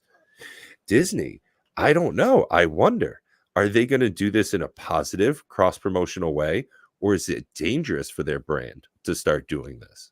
So I've never thought about it like that. Like Lorcana dropping, is it going to be positive or negative for the Disney brand overall? Yeah. I don't think it can be negative. And the reason I don't think it can be negative is let's imagine the worst case scenario for a Lorcana release. The worst case scenario for a release I can think of is let's just call it Monarch. It comes out, pre-sales boxes spike to $400 or $500. It turns out most people are hoarding a lot of the product in back rooms. So, these companies are holding on to it to be released, thousands and thousands of boxes to be released later when they're claiming to be sold out. The community YOLOs in. They spend way too much on the product.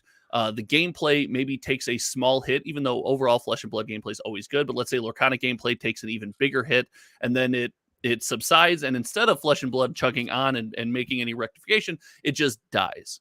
In that scenario, worst possible scenario for a Lorcana release, I don't see anybody who went through that experience who was already a Disney fan deciding now they're not a Disney fan. And I don't see somebody who went into that experience, kind of got there, having that bad experience saying, well, now I'm not watching Frozen 3 with my kids. I really think it's a safe play on their part. It's an interesting take. I like that.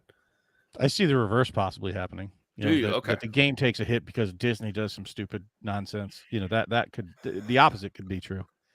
I agree with Josh that it wouldn't be the brand, but yeah, people might not buy the card game because they're making decisions about laws in Florida and educating kids and blah blah blah. That could take a hit just because hate for Disney. Sure, but that's actually a good point, because we saw that with Hogwarts Legacy, how much disdain there is for the comments that J.K. Rowling has made very publicly. That game had a very large boycott scene, even though Hogwarts Legacy, their development was made completely separate from any influence from the author of those series. So I think that can be kept very separate. I don't know how the Lorcana gameplay is going to be. Nobody does at this point because it's still unreleased. Let me ask you another question. Does it matter? No. To an extent, yes. Well, it has to function, right? The game can't like have a common play pattern that breaks it. Yeah, right. Like it has to function. You have to be able to go back and forth. But as far as something that we expect from our company, like Wizards of the Coast and from Magic, we expect there to be a certain level of balance and interaction and back and forth. We've just come to, again, baked into 30 years, we've come to expect that on a release. It's no longer a question. With Lorcana, as long as they have that base level, I don't see that the gameplay makes that big of a difference. I would actually agree. And people complaining already that it's not going to be Magic and it's going to be aimed at 8-year-olds, so it's going to be simplistic. I don't have a problem with a game being easier. Honestly, that Tulane deck I showed you, sometimes it pops off and I'm like, I don't want to do this anymore. I've got so much going on the table. I was like, I just want to stop. It's funny, yeah. So we were trying to get a game together the other night, and in our Discord, I had mentioned, let's see if I can remember all the triggers for Trelisara tonight. And Bob has specifically pointed out a number of times where he's like, oh, don't forget that counter. Right. And like, how often I have to say, oh, hey, there's an extra cascade on that, Matt. Like that kind of stuff. It's almost too complicated, especially if you're trying to make a deck. I had made this point with Bob earlier. I had seen 5 Narset decks, all like different versions of a Narset deck, but in one big long box. So he could play 5 different versions of it, all, at any given time. kind of cool. That's kind of cool, but that's also kind of ridiculous. Like, I don't know what banding does. Like, Yeah. what is flanking? Like, Well, honestly, let me openly make a statement that I think we can probably. I mean, maybe I'll agree with. I don't know. Commander's the most difficult way to play Magic the Gathering. Commander is 100% the hardest way to play my favorite game of all time. You have to keep track of so many things at every given time. Everything is a singleton. Yeah, right? well, no, that's a really good point, because like, if it's a 60 card deck and there are 4 of the same thing in there, That's that a is higher way percentage easier. of that deck that once you've seen one, you know what the next does. The difference in Commander 2 is also metagames evolve around these, and not even just like I'm sweaty Pro Tour metagames, but your metagame of your locals for Pioneer or for Pauper, what decks people can afford, or for Modern, or the metagame of I know that people play Tier 2, I know what the Tier 2 decks are. Commander, with the extent of some bands, every single card and mechanic ever printed is available to you and your opponents. It's so much more difficult to keep track of. And my biggest trigger right now is people saying, well, this Commander Master set is going to bring in so many new players. No, it's not. That is the worst way to teach someone to play Magic is Commander. It's terrible. Commander Rage. I disagree. Best way to teach people to play Magic. Completely. Seriously. Sorry. Love it. I'm just going to fight with you all night. That's just all it's going to be. No, I agree with you. I think that you make a really good point, though, Josh, is that, and I've had to do this, and I know Bob has more than a few times. Like, I'm playing this card. Do you know what it does? Like, when I play Spell Table, I have to use that lookup on the side, just because, like, no, I don't know what that card does. Like, I don't. Well, like, my version of the first sliver just says Cascade. Slivers have Cascade. Like, what does Cascade do? Like, I have to do a pull lot up more a of this, Wikipedia. grabbing your opponent's card and reading it, like, then putting it back. Can I see that? Like, what's that do? I don't know. My whole point was that argument doesn't hold water for me, that Lorcana is going to be too simple. Magic players won't like it. Yeah. That's right. a very naive look at it, I think. It's a gateway TCG. If it is easy, look, honestly, you don't even say gateway. If you've ever played a game called Clank, I'm a big board gamer. Like, it's a simple game to kind of grasp the concept, hard to master. It's kind of like Go. There's freaking 2 colored chips on the table. It's hard to master, but easy to play. You don't have to really understand a lot of different things. So just because something has a simpler rule set and cleaner cards doesn't mean it's less fun to play, right? Agreed. It doesn't even mean it's necessarily less challenging to play, right? There are some very simple like poker cards. There's only 52 of them. And Jesus, like, there's so many different games and different ways to play it. Chess, like, there's only so many pieces, way less pieces than Magic, and way less things you can do, but it takes supercomputers to beat human. Like, look, that's an inane argument to me that something that has more than 1 or 2 cards is going to have 200 cards in the first set, right? It's going to be more complex than people think when you put the sum total together, right? Sure. That is it going to be a 30,000 card Magic library set right out of the gate? No. No, and that's actually something I really like so far, looking down the pipeline for their roadmap, whatever you want to call it, is they're doing quarterly releases of 200 cards per set. That's a very consistent. Right. That's consistent. That's tempered.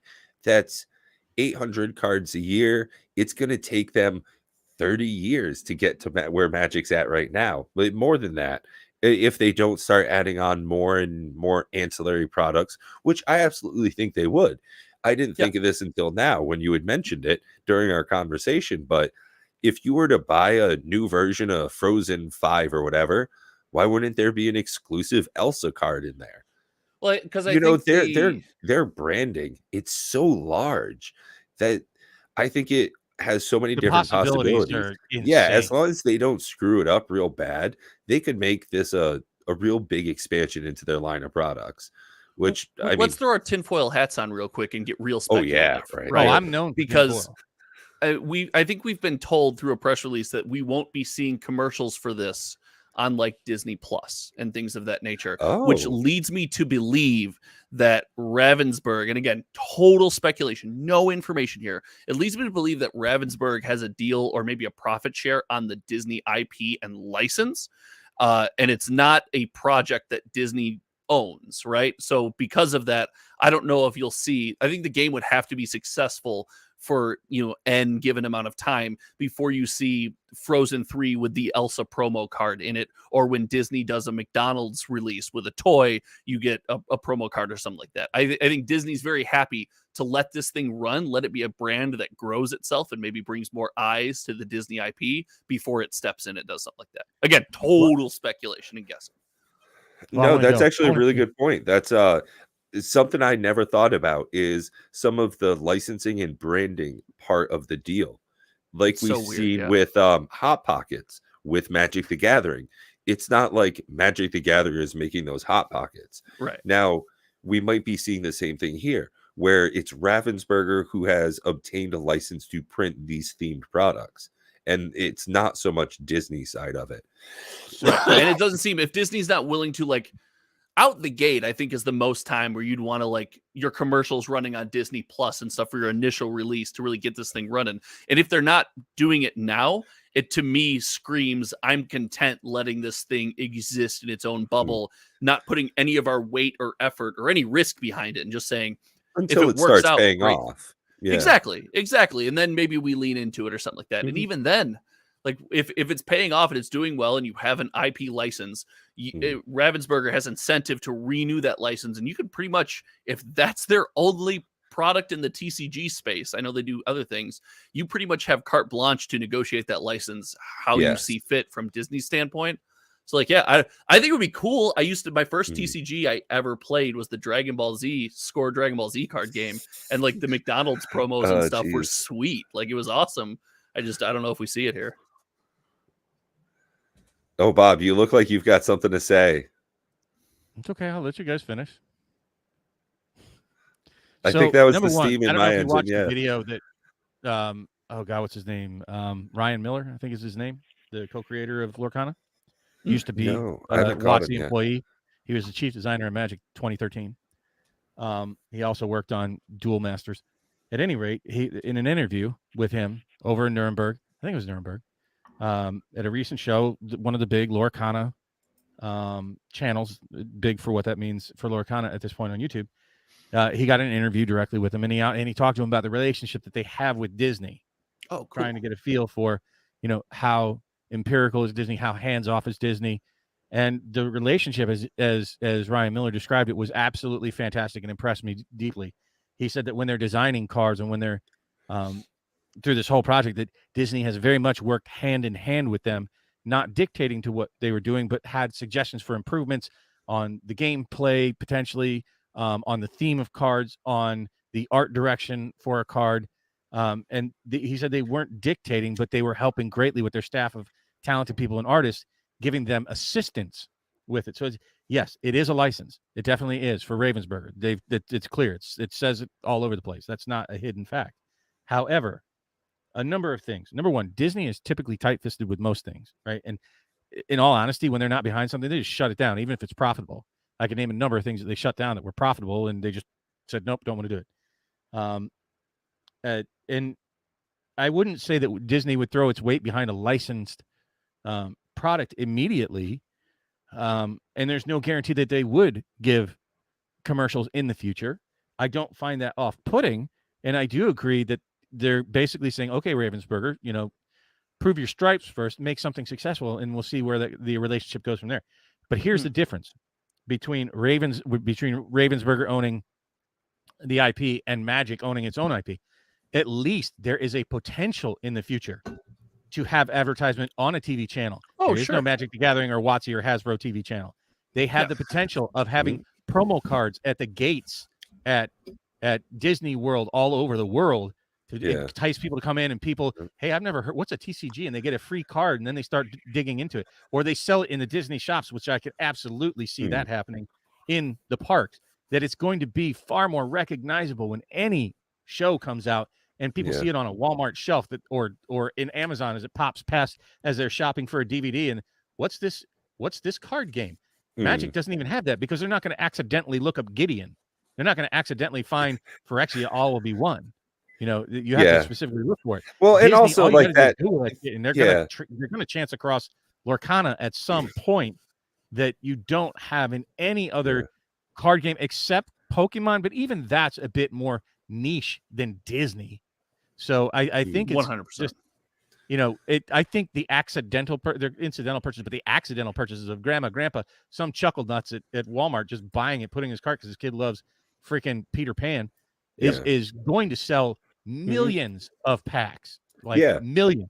They don't have to take a single Magic the Gathering player. So the gameplay, to your point, really is almost inconsequential because of just how big Disney is. Oh, yeah. And you're going to have accidental sales. They could accidentally sell more packs in a year than Magic sells. Just accidentally. Well, let us know down in the comment section if you're buying a game. What I mean by accidental, people that don't understand TCGs, and if they're selling them in the Disney stores, in the parks, if they're Disney on the shelf in Walmart, and you're going to tell me that, like even those distributors, if you don't think like the Disney products are going to take top shelf, the premier spots on a shelf, I sold one, and let me tell you, your most recognizable brands get the eye level shelf, right? 100%. This instantly comes out, and I've talked about this before. This instantly comes out as a warning shot, if not more, to the indie TCG industry.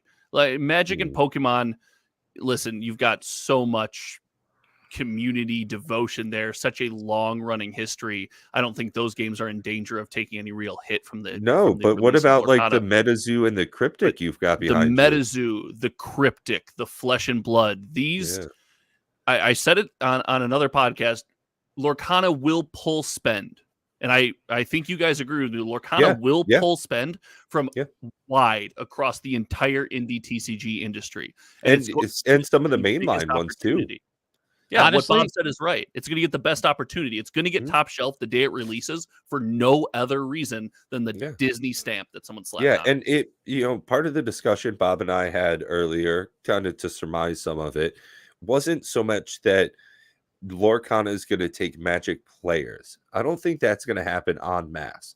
I do think they're going to take Magic money. I think that's where it's going to be. Yeah. Like I said, I'm going to Gen Con 2023, right when Commander Masters is going to come out. Now, with that extra $350, I can put a thing of Lorcana in my briefcase when I go home. Now, that is something that interests me far more than getting something on release, a $419 set box of that, the draft box, $300 plus. Sure. That's not as interesting as $300 worth of Lorcana. With its first chapter release, I think that no matter what, they are going to at least do a couple of sets. No matter what, they have to do bad enough for a while. They have an agreement for 4 sets, right? Bob, you seem to know a lot more about their agreement. They're behind the scenes. I thought it was they had an agreement for 4 sets already, right? I don't know about agreement. They didn't specify agreement. Then I doubt they would even be able to do that. A lot of what they were saying, especially in the interview, was they have huge NDAs. Half of what the questions were behind NDAs. But what they did say is they have at least the first 4 sets planned out. They expect to be in the market to support it for years to come, was their statement. So I don't I hate quoting things. As a matter of fact, I got kind of shot down by Pat today, the topic I wanted to talk about, because he said you were coming on. I'm like, all right, we'll make it. We'll put the kid gloves on then. What's the topic? Bring it on. No, you don't get it. Sorry, not tonight. You'll have to drag me into that rat hole. You'll have to come back another week for that one, Josh. I want you to come back again. I don't want to scare you off. And on that note, this has been really fun. I've enjoyed the back and forth, and your pacing conversationally is very good. I can tell that you definitely polished some of your skills as far as podcasting and live content creation. So I really expect to see your channel do really well because you are doing really well. Thank you. I appreciate that. Listen, I'm addicted to the metrics right now. Just like you guys, I've got a whole new thumbnail, title strategies, trying to do all that. So I expect to see the same from you guys. I did my homework. I watched a little bit, and I was like, I like these conversations. I'm into this. Thank you. And if I'm into it, there's got to be. I've always said, if I make content that I'm into, someone else has got to be into it. That was actually Pikachu's advice. He said, what did he? I think you remember it better than I think you quoted a couple of times, Pat. Make content that you would want to consume. If it's not enjoyable, why would and not to call anybody out, but I've been on podcasts. I get around a bit on the internet here. I've made content with people that I would never want to watch, that I've never gone back and watched. It was a conversation for throwaway. Whereas this, my podcast here with Bob, we've gone back and I've made shorts of it. I've taken 5-10 minute chunks because there are just great conversations that we have. And we get some pretty decent viewership. I mean, I'm over 1,000 subs. Bob's in what, 700 now, I think. I mean, our problem is we don't give a shit about metrics and all that stuff on my channel. Oh, you got to get addicted. No, dude. Here's the thing: is I don't care. Like this, such a carrot to chase. I'm Nikachu's like, you should be so much bigger, is what he told me. Yeah, same. Like, but I'm the nomad, right? I've been on a bunch of different podcasts, and that's what I enjoy. This is what I'm best at, right? And this does not necessarily, when you're on somebody else's channel, boost your viewership and subscriptions on your own channel, right? It might help Pat's channel, but it doesn't do shit for mine. And it's not. I'm not going to help your channel in this. So I appreciate you being here. No. But I enjoy this the most, right? This is when I'm most engaged. This is when I'm thinking the most. This is God bless Sherry Vegas, because she listens to me babble about magic and blah blah blah blah blah blah blah. And she could give two farts, right? And I enjoy this because when I say things about Lorcana or magic or this, even if like we're at odds, I'm more alive. I enjoy it more. This is I hope viewers watch this if they're more engaged and listening. F Bob or F Josh, or they're both wrong. Pat's dumb. God, dude, you got it. Some of the comments they just keep you going, and they're so much fun. I had a guy in the comment, or I had a human in the comment section. It was this week. Was like, you walk around and market yourself as a Magic player, but you don't play Magic, and I'm like, no, I really do. He goes, just look at the shelf behind you. I'm like, this doesn't mean I don't play Magic. This just means I have been doing this for a long time, and I stack stuff on top of one another. That does nothing. Oh, I know you don't play Magic. Okay, I guess you know me. You got it. Well, that's one of the things that a couple of content creators have told me specifically is once you start getting trolls, that's how you know you made it. Dude, I'm riding high then. Because they watch every video, they comment all the time. If you comment, they'll comment back. Some of my freaking patrons don't even play that game. Like, they don't watch every video. A troll, they watch it from beginning to end. They'll comment, you comment, they comment back. Like, that is such huge support. They don't realize it. And you can just hide their comments so that, like, YouTube picks up on the algorithm still, it counts it, but other people don't see it.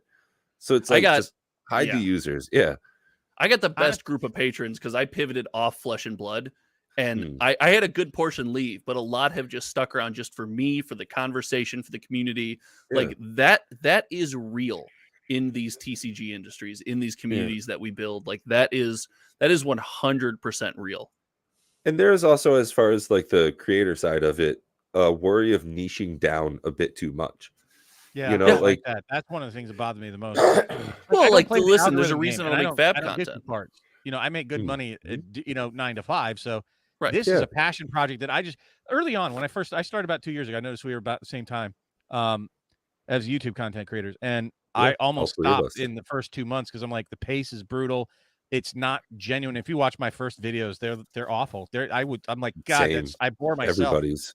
And it was just bad. It wasn't genuine. And I realized, oh shit, I need somebody to talk to. I need somebody else to bring that out to me. That's not me, right? It's on there. It's not that, and not that I was trying to be different. It's just talking to a camera with nobody else feeding back, and the conversation's flat. And blah. Yeah. Like, all right, this is. It sounds like I'm reading a telephone book. And then I've seen it in Josh's videos. Same thing with me, where you have to talk for 12 minutes, and you can't not talk. So it's either you can't take a break. So it's like sometimes like you have to do a quick like and then talk for a while. Like take a big suck in a breath. Or like, okay, look at this. And then you have like 3 seconds of pause. It's like, I just need to. Well, that's my big weakness is I don't cut that stuff, and I talk too much and too fast. So I find myself having to take breaths at inopportune moments. And I'm like, it's straight unscripted content. I don't want to start cutting those because then people are going to be like, well, what are you not showing me? Right. Yeah. And it's just I just don't want to care about any of that stuff. You get pure unfiltered Bob everywhere. And then, I deal with it. Listen, you get unfiltered me in my content. I give my real takes. I said Commander Masters will be one of the best selling sets of all time. I said it but at the same time, I'm also chasing the carrot, man. I'm chasing the carrot. Yeah. I want to There see is it. that little Honestly, bit I of, think like, if you want, I think probably if I had to pick one best selling of all time in the end, I'm actually to date probably going to pick Modern Horizons 2. I mean, that It's thing is current. it's a beast. You just What? picked the leader of the race. I think Modern Horizons 2 currently is the best-selling Magic Okay, set. I didn't even of look. all I time. didn't know. I'm just picking it I think based off said, of like. it's very bold of you to pick the leader of the race. yeah. I didn't know. I didn't know it was the leader of the race. Sorry. Hey, that car in first place, I think it's going to win. Yeah. I didn't. How am I supposed to know that? I haven't looked at the numbers. Is it really? I'm just giving you a hard time. I think it is. I think it is. Like, It's It would make it's sense. definitely They've the had most printed. Yeah, they've had so many reprint waves Well, I don't of know. it. I think Commander Legends might be getting close. Commander Legends 1? Jeez. One? It's You think so? certainly gonna stop Oh, right yeah. now. Oh, and Yeah, we yeah. also haven't seen what else. And I'm gonna hit on that note again. The rest of the set list for Commander Masters. If we start seeing some of the staples from Modern Horizons 2 reprinted again, well, shit, there goes that box value. Same thing. Like those just are gonna stop selling. I don't think you're going to have very many. I don't think you're going to have very many. Oh, you said Modern Horizons?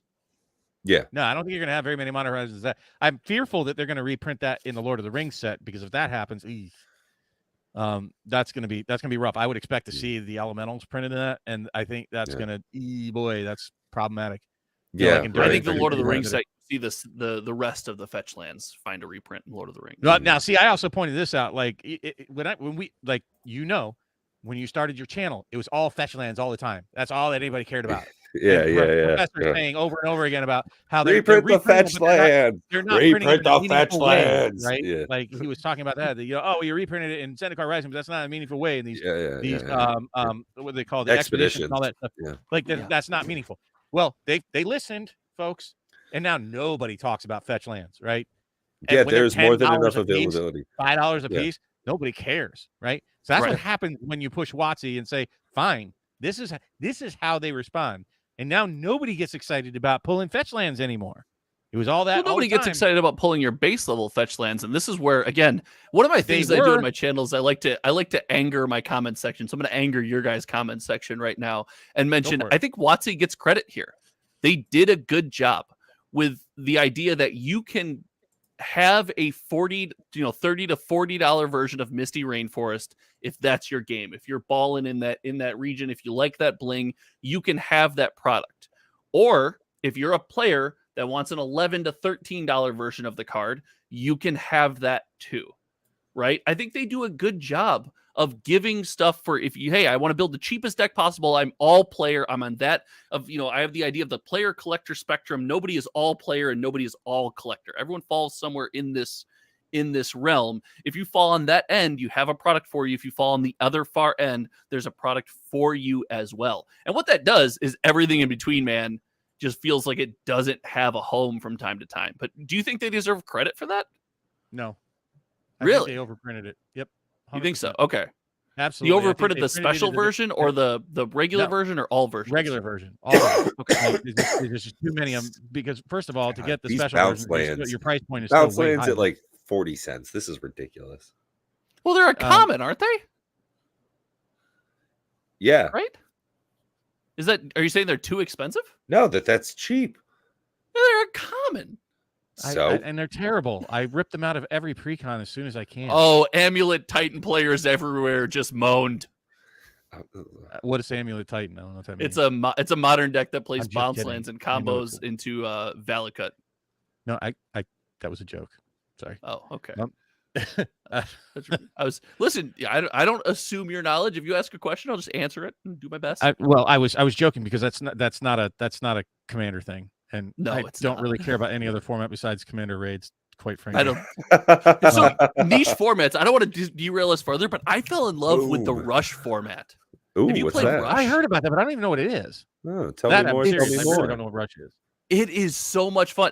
You draw a new hand at the start of every turn. So, like at the start of your turn, you put to the bottom of your deck your hand, you redraw. Oh, it's a fairies puzzle box every time. Yeah, and you play Magic in this way. So it's only on your turn. The Mulligan rules are slightly different. I think it's a 10 life format. Certain things are banned, but the best way to play it is I'd opened a box or two of Zendikar Rising. Counter players hate that. Control players probably hate that. No, but I mean, listen, you can counter stuff and then draw into more control. The best way to Right, play it, though, in my opinion, is to take decks, your commons and uncommons, pile them out, shuffle them all together, and give someone 40 commons and 20 uncommons, and be like, you get to build a deck. It's a 40 card deck, and but you get to build a deck. The archetypes for control and discard decks are all about Oh, you can't play card discard advantage and making them lose their card advantage. So if they get their card advantage back, or equalize it every turn, it's like, well, that was kind of pointless. But because it's a smaller deck and things are cycling through, when you remove every meaningful threat from the deck, which you can do so in a quicker fashion playing control, you then take your 2/2, made off of Doom Foretold, your 2/2 Vigilance Knight, and you just get in there 5 times when they got nothing left to do. Right. So you have to play. You're right. You have to play it differently, but you can do it. And the best way to do it, man, try it out. I think there's some videos online, and I think there's a Discord dedicated to it. It was super fun. Super fast paced. It was really fun. Yeah, it's always interesting to like open up to new game concepts. I've been playing some games with my LGS owner, and since he has, all sorts of different board games, he's a real big fan into that. Just seeing different ways that systems can work. And since we're making a new format, it's really nice to have all these different options and try and figure out ways that can be jerry-rigged and used in a completely different manner that can function. Like it's so many different possibilities. And that's why I'm so interested in what Lorcan is doing, because they're going to bring a whole new set of systems as well. And also the investable, collectible side of it, along with their play structure, is very interesting. So I think it's a great time for TCGs in general, and it might be, I think, one of the worst times for Magic. I agree. But I'll say this, it's funny, since we created Commander Raid. No, I just mean for like all the products they're putting out, Josh. As far as that confused look, I think we're having, more and more sets coming out. I don't know. Ooh, yeah. Listen, man, I'm Captain Positivity, and I get it. I'm often wrong, but like, if we can learn to truly, like, listen, not every product's for us, and we have to. I don't agree with that way of printing, but that's the way it is. And if we can lean, it's a big goal of myself on the channel for 2023 is giving consumer data, seeing where we're spending our money, what we like as a community, so we can kind of buy with a little bit more confidence. Yeah. If we can figure that out, man, there's beauty in that rapid release cycle. If you can get something and then let the next two things go, and buy something and then let the next two things go. No, we're not trained to do that. We don't do it. Here's the thing: is that requires people. You have a lot of enfranchised players, right? You have a lot of people that have been around, like you said, it's established 30 years. Sort of the beauty. That's the hook for Magic. And by changing the game, and I don't mean the rules, I mean the game of buying and the routines and whatnot. When you did you ever watch Contact? Movie Contact? No, with Jodie Foster. Yeah. So as part of it, the father's trying, and it's like the 80s or whatever. The father's trying to teach his daughter, she's like 8 or 9 or whatever, working with a ham radio. You know what that is? Yep. Okay. So she's like 8 or 9 trying to learn ham radio, and she's like trying to tune somebody in, but she's like moving the dial too fast, right? Yeah. Too big of a change one way or the other. And he says, small moves. I think her name was Ellie. He says, small moves, Ellie. Small moves give you bigger results, essentially. And I think that what Magic has done is they're taking that knob and they're just, cranking that joker in both directions really hard. Yeah. What I mean is they're changing the way that they've done things for 30 years so much that they're disenfranchising. One of the things that they've killed, in my opinion, in the last 3 years successfully, due to variance alone, which we haven't even touched on, is set collecting. Like, that used to be a big thing for a long, long time. I haven't heard anybody really talk about set collecting. Yeah, besides Ashen Wings, but he's a crazy man. And I think honestly, all he's doing is flesh. Yeah. All he's doing is flesh and blood anymore. Actually, he plans to meet us. I think he committed to coming to Gen Con. Are you going to Gen Con, Josh? You nod your head and raise your hands, but with the new baby, it's on the table. I think I don't put your baby on the table. That's a terrible case. Actually, no. Sometimes when I fed her bananas the other day. It was great. Actually, where do you live, Josh? If you don't mind me asking. Whoa. Okay, my address. I'm not saying like your security number, please. And what time are you away from your home? Yeah.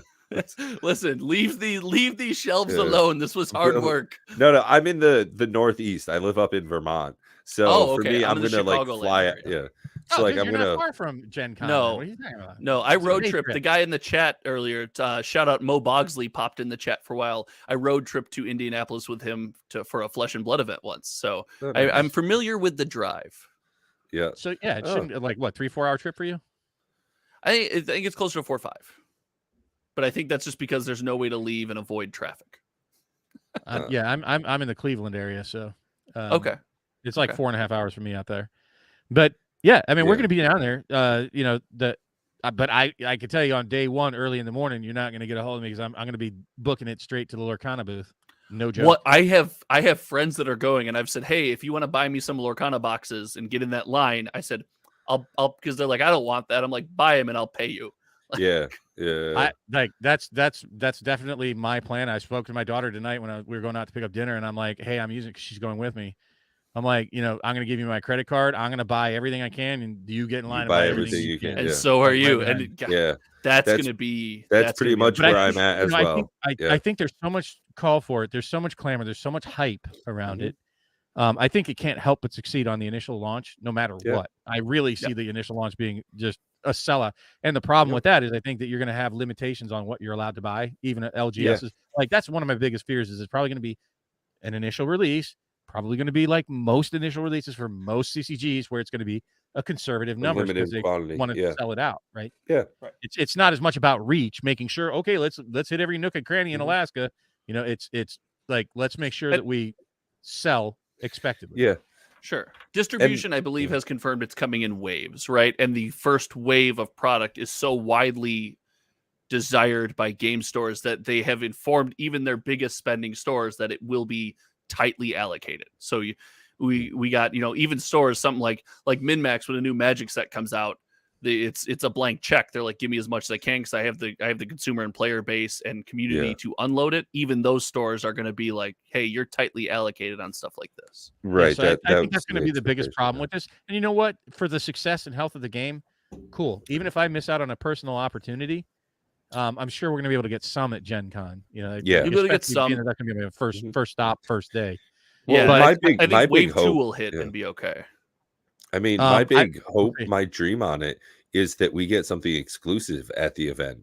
That's my big thing because I hope so. They did a previous expo kind of thing, and that's where some of the cards that are currently on market are from, and they're thousands of dollars for those. For some those are cool collector pieces. That was what was that event where they had the 6 cards that you could collect? Disney Expo. D23. Yeah, D23. Thanks. Great call, Bob. Yeah, D23. So I think go ahead. Just gonna toss this out there. If you can make it work for even a day trip, come on down and meet Pat and Matt and I. And I think Lance is going to be there from Cothern Cards, and at least for a day. And so is Alex. I think he's planning on being there for a couple of days from Ashland Lanes. We're hoping to get as many people as we can, and maybe even make it a recurring thing. I love Gen Con. If I can, listen, I'll be there. That would be sweet. Yeah, please do. But even if not, please, hook up with us, and you're welcome to broadcast it. We don't care. We're not trying to tight fist, the Commander Raids format. And if you enjoy it and you want to make a video or live broadcast it, fine, by all means, please do. Absolutely. Hey, listen, watching me fumble through a game of Commander is always exciting.